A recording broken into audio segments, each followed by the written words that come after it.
with with one of his clients that he wants me to contact. And I just had the meeting yesterday. Awesome. So let me reiterate something that we've talked about maybe briefly or maybe a little bit more in length. I want you to understand that here's where your unique selling proposition comes into play.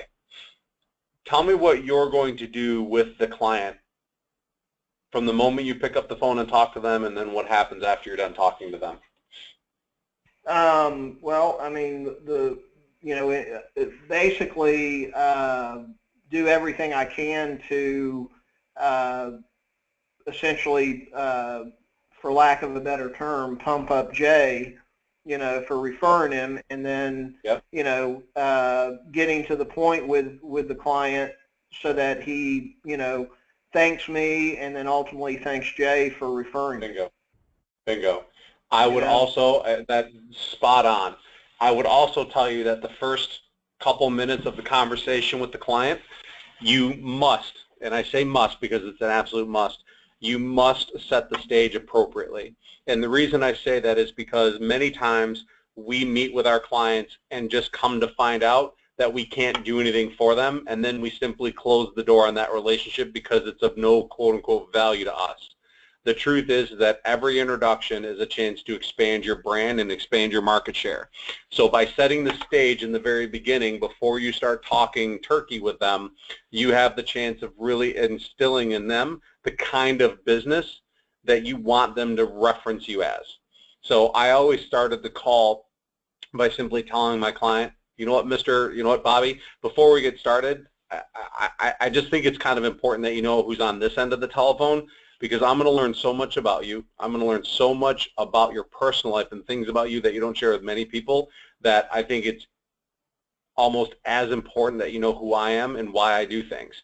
And I just want you to understand first and foremost that your relationship with, your realtor is, of the utmost importance. I believe in this triangle of trust philosophy where my job is to amplify the relationship that you and this realtor have.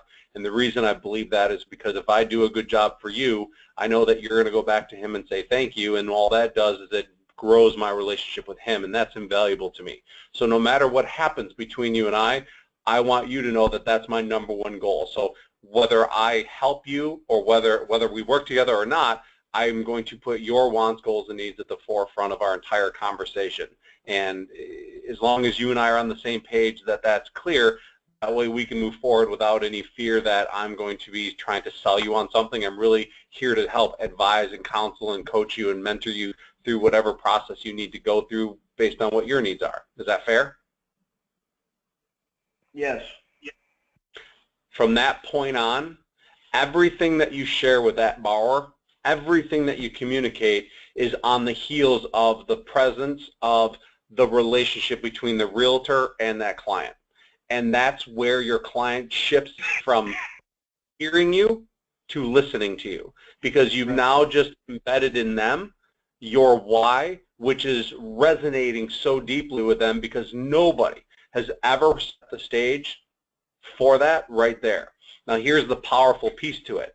After you set the stage to that, if after 10 minutes, 15 minutes, 20 minutes, you come to find out that the deal is not going to happen because the client has bad credit or he doesn't qualify, it still provides you the chance to get that borrower to go back to the realtor and say thank you. And it still gives you the chance to build a relationship with this person and leverage it to help them go out into their world and talk to the people that they care about you. Because most of the time, the borrowers that don't qualify know that they don't qualify. It's not a shock to them. But the reality of how you presented it and why you presented it in the way you did allows you a chance to make that genuine request. I don't know if we've talked about the 3 different types of people in business where you're the giver, the taker, or the matcher. Have we done that? No. Okay.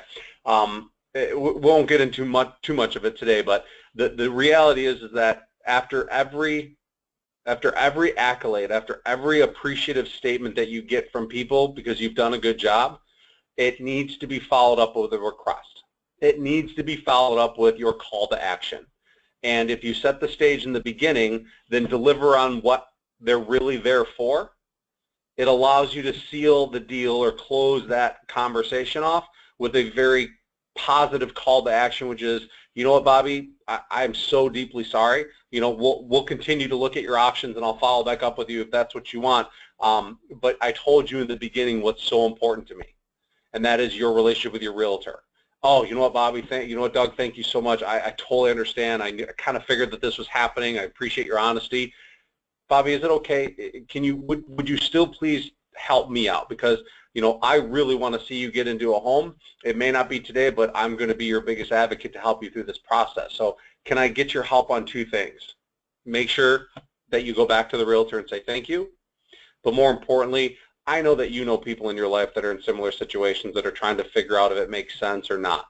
I'm not saying that I need to do a mortgage for everybody, but I believe that I'm the best person to talk to about what people's options are.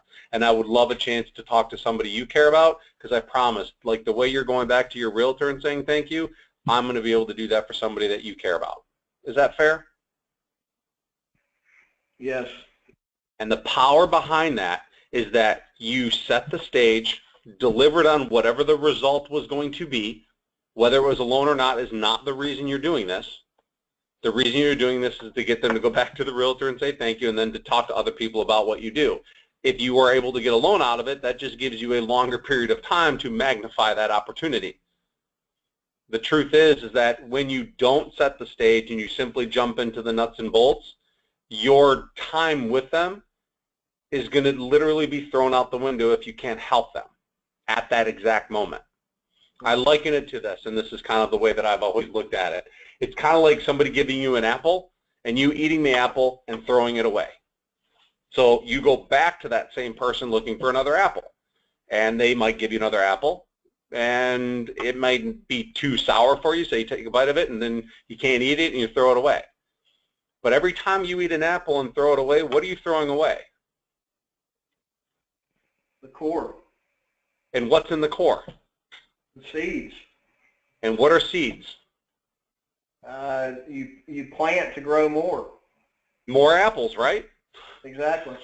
Too often, our entire business relationship is predicated on getting an apple, eating it, and throwing it away, thinking that the next one is just around the corner. The truth is that one apple possesses 5 or 6 more seeds. Now, it takes longer to get those seeds to produce a fruit, but if you get enough of those seeds planted, pretty soon you're going to have an orchard. And once you have an orchard, what happens? You have more apples than you know what to do with. Well, and here's the thing. I mean, and that's spot on, because just to give you an example, yesterday I closed my second transaction with Success Mortgage Partners. And yeah, how'd it go? It went well. It went real well. Good. So here's the thing. It was a deal that, without giving all the details, but basically this guy had been drugged through the mud for 3 months. Okay. By us? And at the end of the day, they came back and said, "Well, we just can't get you approved." Well, he didn't really have an answer. I never talked to the previous LO or whatever. Oh, okay. So it wasn't us that did it. Okay. You know, I took the deal, looked at everything, ran it through automated underwriting, got an approval. I said, I don't see what's wrong with this thing. You know, now I did get him to pay a bill down a little bit so I could get a few more points of him. Got him rescored in a matter of 3 business days, and we anyway. Long story short, we closed in 3 weeks once I got the file. Okay, now, so this guy is part of it was he's real anxious because he'd been through the mud, heard it all before, but then he started believing in me and my team. Okay, the folks over Ken's place. And over at Ken's office. Yeah. So anyway, he. So I asked him after one of our calls. I asked him. I said, "Hey, can you do me a favor? Can you tell Rocky, thank you for referring me to Bobby and yada?" And he said, "I already did it. I've already done it." And I'm like, "Wow, okay." So then to come to find out, his son's a realtor. So I had coffee with his son last week. Okay. Then my relationship with this other realtor, Rocky, he sent me another deal. And and then Rocky is in an office with this other realtor that's in my area, and so I called Jay up. I dropped Rocky's number. I had coffee with Jay yesterday, and then going to the closing for Tommy yesterday, I met the listing agent who was very appreciative of the fact that we got the deal done. So my point to all that is, you know, out of that one situation, I picked up 1, 2, 4 different, you know, relationships. Oh my God. Yeah. And the seller, he was ecstatic because, you know, they'd been hanging on. 3 weeks, right, for 3 months. And, you know, and so, and his significant other, Diane, had called me, and she was totally impressed and blown away. So really it wound up being, you know, probably 5 or 6 relationships at the end of the day. So here's the money-making question. What do you do with all of those conversations? What do you do to capitalize on all of those opportunities? Do you call them up and lean on them, or do you call them up and expand your brand of what it is that got you to that relationship in the first place? Because there's 2 pieces to this equation that you've now just gotten to the result of. You performed at a very high level as being a loan officer, right? You got them done and over with. Did you ask him for this attention? Did you ask him to refer you or to endorse you to all these people, or did it just happen? I asked him to endorse me with Rocky, and then the rest of it just kind of, well, and then he endorsed me to his son, who's a realtor. Right. And right. You know, so he endorsed me, but some of it was as a byproduct of all that as well. Okay, but the fact that you told him, or I believe that you told him, that your business is really relationship-based, correct? Correct. Okay, so what you did was you took the two parts of the transaction that I've been trying to educate you on, being you were the originator, which you set the stage appropriately, you explained to them your, for a lack of a better term, your love language, and then you told him that you were going to deliver on what you promised, which then the loan officer part of the business took over. So you excelled in both categories, which provided you this result. You absolutely have to have both of these strategies working at the highest level in order to successfully gain these opportunities. And to be honest, Bobby, you don't need to do this with 100 people. If you can manage this and then manage those relationships with those realtors and build on those without leaning on them by furthering your belief system that you're a relationship amplifier, pretty soon the law of multiplication or compounding starts to take hold. Yep. One client turned into 5 other relationships. Now you have 5 new relationships that if you set the stage appropriately, they become advocates of your business. They become advocates of why you do what you do. And pretty soon you've got a network of people that are all buying into this philosophy, which I will tell you that there is not another loan officer running around your area that's talking and acting like this. They all can close a loan, possibly, but that doesn't differentiate them from you. You can close a loan. That's not the point. The difference is that you understand the value of relationships, and you can articulate it in such a way now that people gravitate towards. They can sink their teeth into it. There's something tangible there because they see the power and the value of what you did. It's kind of like Trump. Look at the message that Hillary. Both of them are politicians, for a lack of a better term. They both have the ability to run an office, whether it be a business office or a political office. But at the end of the day, the message on why they were doing it was vastly different. That's a perfect comparison to Hillary is the typical loan officer, and you are the typical, and you're a Donald Trump from the standpoint of your message and how it resonates with people, evokes enthusiasm, and it invokes emotion, and it evokes action. And that's what you're trying to build on. So these people that you've just built this relationship with or got introduced to, your number one goal is, I'm not interested in getting a lead from them right now. I'm more interested in expanding my brand and getting them to understand why I do what I do. They already know what you do, so you don't even need to talk about it. It's more about why you do it, which is that conversation you started with. True.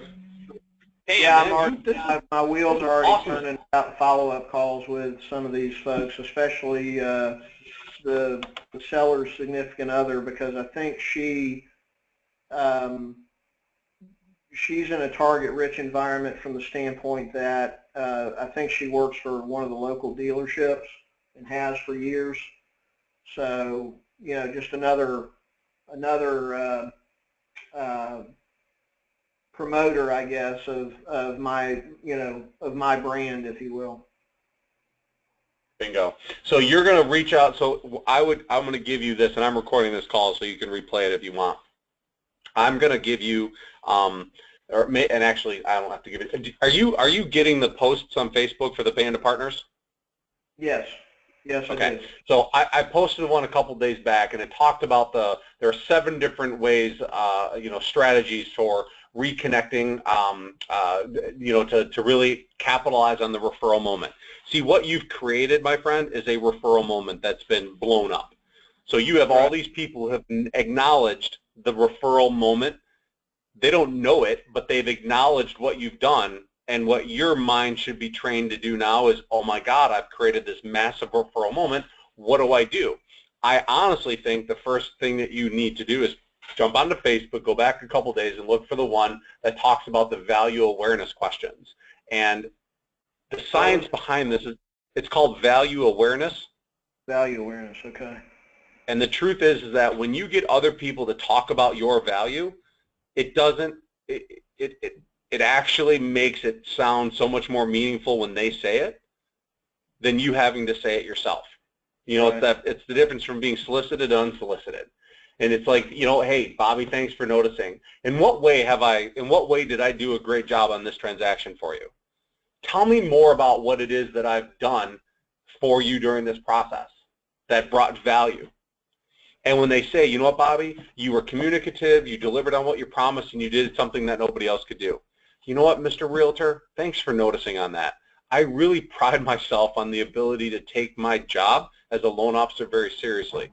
But I'm a business owner, and I believe that most of us who are in this business can close a loan without any problems if they know what they're doing. I not only know what I'm doing, but I believe that I understand the power of relationships. See, I see myself as this relationship amplifier. And the reason I'm sitting here in front of you is because I believe that my job when I worked with this client was to get him to understand that if I delivered on what I promised, he needed to, you know, to advocate me to the people he cared about. And that's why I'm sitting in front of you. See, what I would love to do is partner with agents who understand that value, because believe it or not, most agents aren't referable. They all want business, but they don't really act referable. They don't live their life being a referable person. And if you are that person, I would love to partner up with a realtor like that, because I believe that we can take this one example and we can magnify it tenfold together. But I'm very selective on the agents that I work with, because I can't afford to have my reputation attached to an agent that doesn't perform to the level that I need them to, because this is the only way that I build my business. And I don't do it by accident. As you can tell by the way I speak, I'm very articulate and very, you know, focused on it. And I'm just letting you know that right now, I know that you might be trying to decide if I'm the right person to help you with your business, but I'm also looking at you trying to decide if you're the right person to partner with me for my business. Do you think there'd be a chance that you and I could sit down and have maybe a lengthy conversation about whether or not we'd be a good fit for each other? And I think the answer would be yes.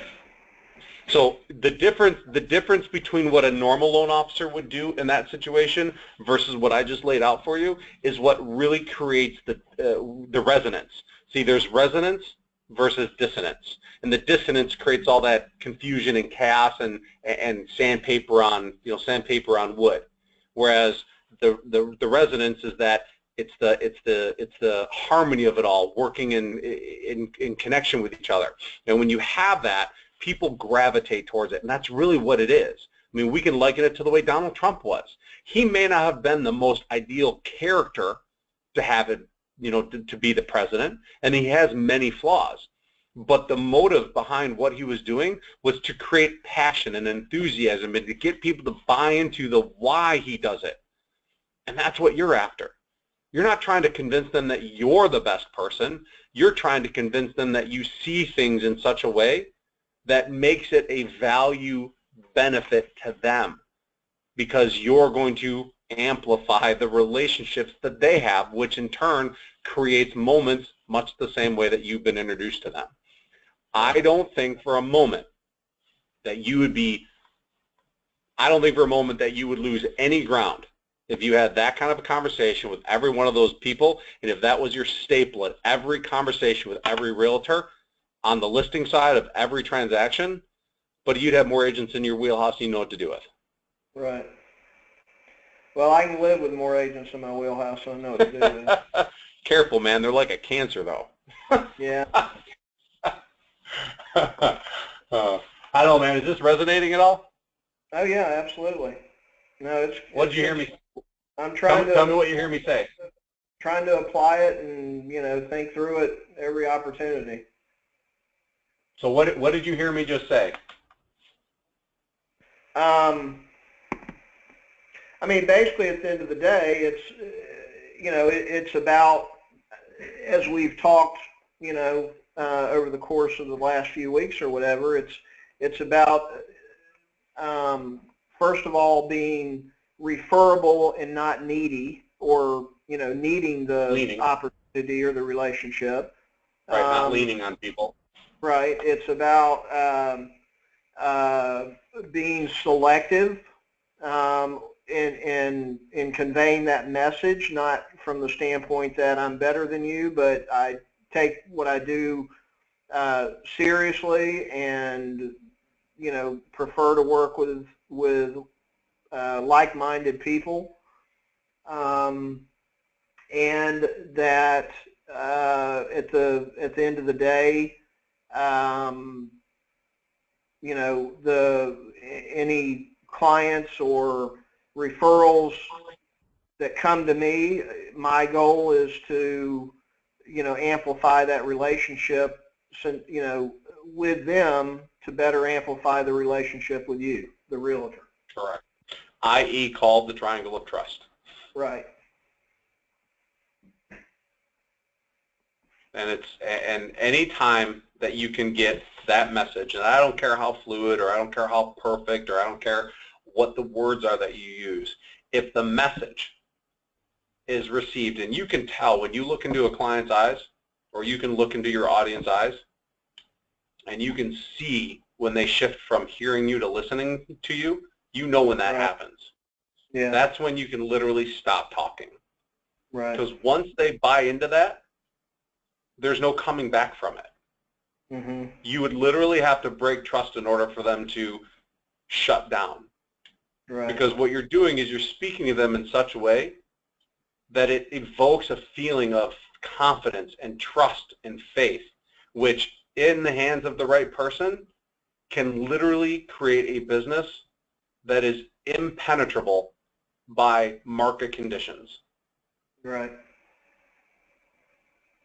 Because even if you have a drought and you have 100 trees, you're gonna have enough trees that survive. Oh, you're yeah. gonna have trees. You're gonna have trees that have deep root systems. You may not have as many apples, but the truth is that you're still gonna have a tree that produces an apple that's still gonna produce a seed, which gives you a chance to plant more apples. Right. It's just one of these things that we become so convinced that when we can't get what we want, we simply shut down the possibility of any future relationship. And that is so self-centered in thinking that there's no wonder why most loan officers have such highs and lows, and why most loan officers don't last in the business, that they get burnt out, because they don't understand the power that they possess. That's why it's so important to understand what role you play in every transaction, being the originator in the beginning and throughout the process, and being the loan officer from the beginning, you know, of the process to the closing. Right. And when you master the art of, I know what I'm doing is being a loan officer, but I also realize that what I'm doing, being a loan officer, provides me opportunities to be an originator, buddy, they go hand in hand. It's kind of like the left and right foot walking in unison with one another. Mm-hmm. Yep.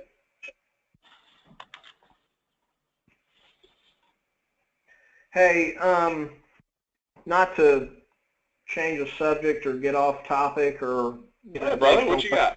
What you wanted to cover today, or that was my message for the day.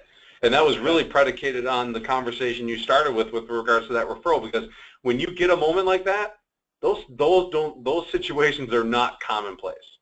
And so I think it's ultimately vital that you take the message that we just talked about today, replay it, and then pick up the phone and make your attempt at expanding your brand without leaning on people. Right. Because you have a receptive audience right now. You have Oh, somebody that's willing. And the last thing you want to do is show up like a needy salesperson again. Yep. Well, what I was going to ask you about, and this is more tactical than anything. Yeah, I know tactical. Is from a system standpoint, what are you or have you used in the past in terms of CRM? I mean, the thing is, you've got Outlook, we've got Outlook, we've got this, we've got surveillance, we got data all over the stinking place. Kenneth uses Salesforce and Jungo, which, I mean, I'm using it, but and it's got good stuff in it. Don't get me wrong, but here's the way I think. Okay. Yeah, I work with Kenneth's group. He provides some, he provides resources, both, technical resources. He provides human resources, to help me succeed or what have you. But at the end of the day, the people, like we just talked about, they don't know Kenneth. They probably don't even remember the name of the company I work for or I represent. They only remember you, brother. They remember me. So what I'm getting at is I'm just having a hard time figuring out a way to kind of streamline keeping the information, the notes, that kind of stuff. And so what are you or have you used in the past that you felt was kind of, if there was something to kind of capture it all, or at least reduce the amount of systems you're interacting with? I mean, things simple as, to-do lists that are not only to-do lists for your deals or whatever, but just, lists on a daily basis, some things that you don't want to lose sight of and that kind of thing. So what I used, and this may or may not help, was I took it from the core. The core is, I don't know if you're familiar with it. It's a Rick Ruby. I'm familiar with it. Yep. So they had the, I forget what they called it, but there's a call log, there was a lead tracker, and then there was a daily activity list. And those are the three things that I kept on my desktop. And that's what I used to basically manage and keep track and keep my eye on the prize with. The call log was a layer beneath the lead tracker, and the lead tracker is what I stared at every single day, every morning, that provided me what I needed to focus on. So yeah, I believe that my goal every single day was to create one lead, one referral every day. And if I was to do that 30 days a month, I was going to get 30 referrals, and I knew my conversion rate was 30 to 35%, which meant that I was getting 10 to 12 closings a month and a pipeline that had anywhere from 25 to 35 files in. Okay. Is that what you were looking for? Because I did, because I never did Salesforce. I didn't have a CRM. I had a monthly newsletter that I sent out, and I had a database that was really tight. I had notes and I had information on my clients. But outside of that, I didn't have an automated campaign. I didn't do things the way that they're being done today. I just never really bought into it. And by the time the stuff became readily available, I was almost, I wasn't ready to revamp my business because I had saw a different path to where I'm sitting today. And so my advice was, I was very simple in my planning, and that was, you know what, I just woke up every day, came into the office, looked at my lead tracker, looked at my to-do list, and then looked at my call log, and that's really where my lane was as an originator. Right. Okay. Is that what you were asking, or did I not? No. It's all good. I mean, what I need to do. I mean, here's the thing, right? It's all about the shiny toys. You know what I'm saying? From a technology standpoint, and I just need to I need to step back, look at what I have available to me, and then, and figure out which ones are going to work for me, but more importantly, which ones that I will commit to using, because regardless of what they can and will do, if you're not using them or leveraging them consistently, meaning day in and day out, then it's really pointless. And so that's really, that's the only reason I was asking. Well, here's another piece of it that I've learned over the years, and this is probably why when we talk about time blocking, why people fail so miserably at it. Have you ever tried to time block?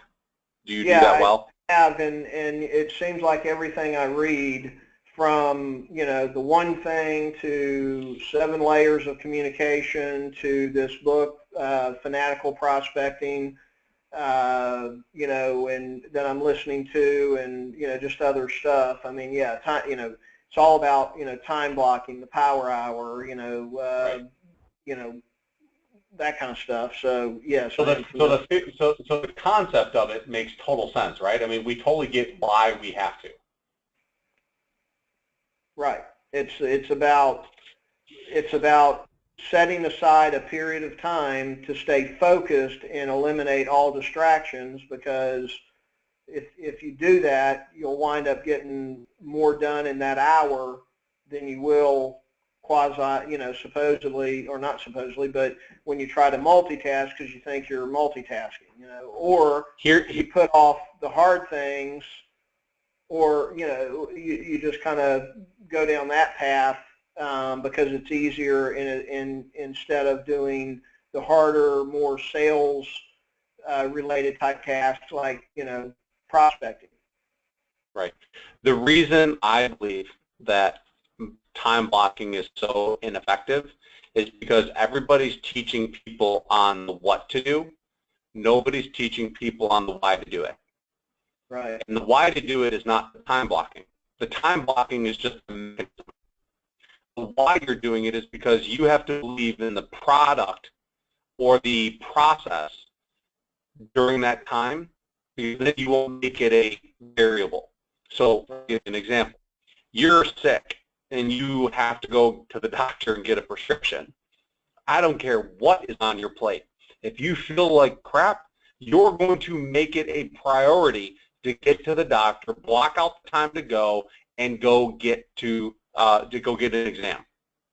The difficulty is that we do time blocking on our calendar as a technique to say, well, then automatically it's going to work. The truth is that unless you feel the pain or unless you feel the passion in what it is that you're doing, you will never commit to the why.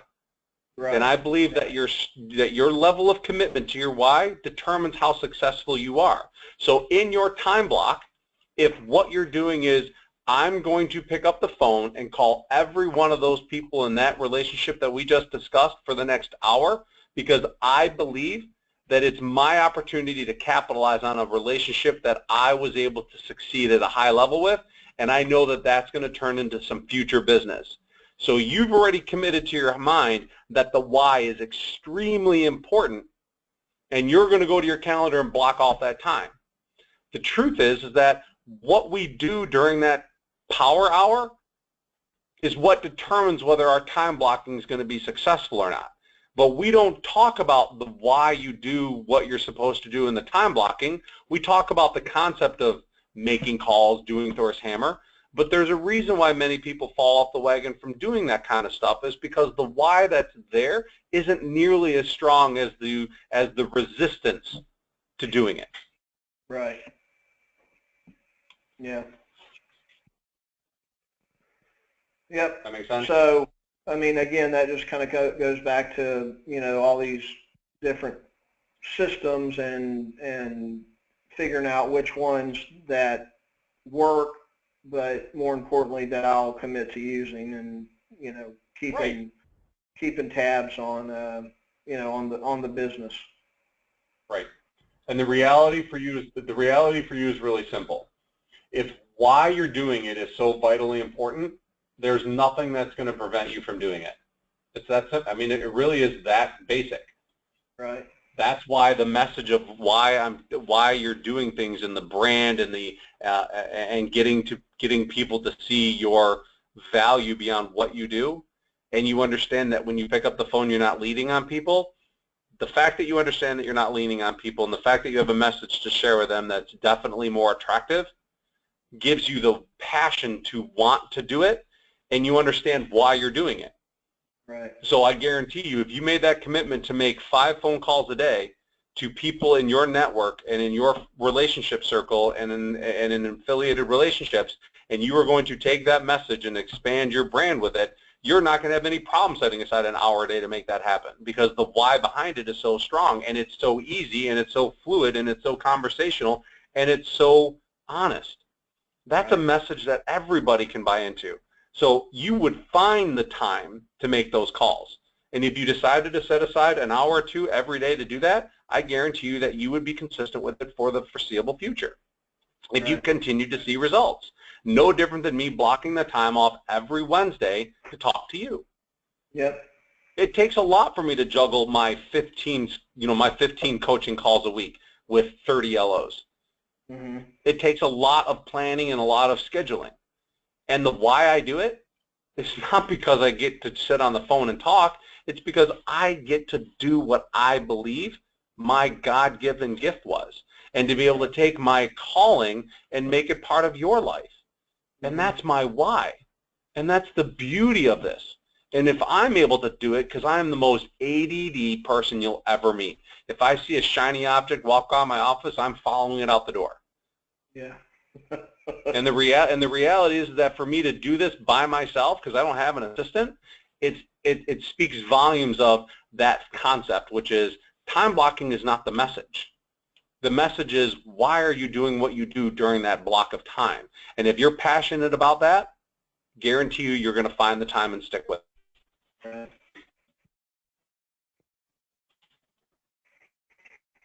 All right, well, this has been good.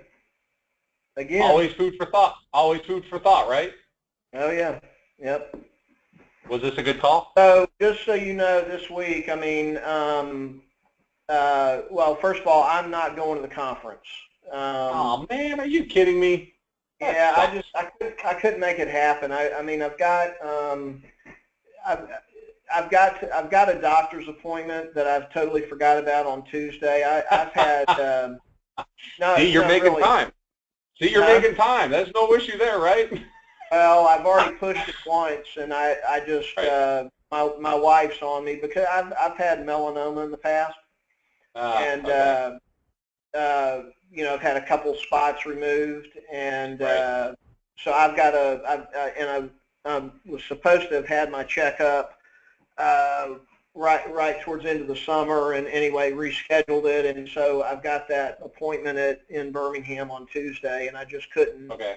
I couldn't make that work, and then totally get it. The other thing is, you're familiar with Tony Robbins? I am. Okay, well, you know, he's got this mastermind thing that he does for the real estate mortgage business, you know.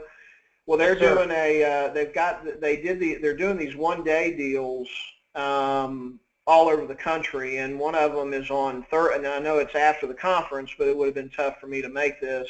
Sure, sure. But they've got this one-day deal in Atlanta, and I had already invited several realtors here from Alabama to go over, and then also reached out to the realtor friends of mine in Atlanta. That's okay. I'll be your surrogate. I'll be your surrogate up there. We can talk about it when I get back. Yeah. So anyway. So more than likely, I won't be on next week's call Wednesday because I'll still be headed back from the conference. So more than likely, we'll skip next week, and we'll just circle back around the following week. Okay, that works. That's fine.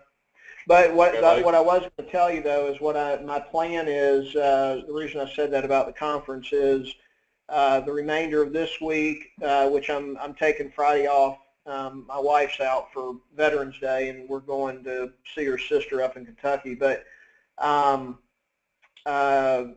the rest of this week and then next week, all of next week, you know, my focus is going to be based on what we talked about last week, and that is reaching out to friends and family and that sort of stuff, and getting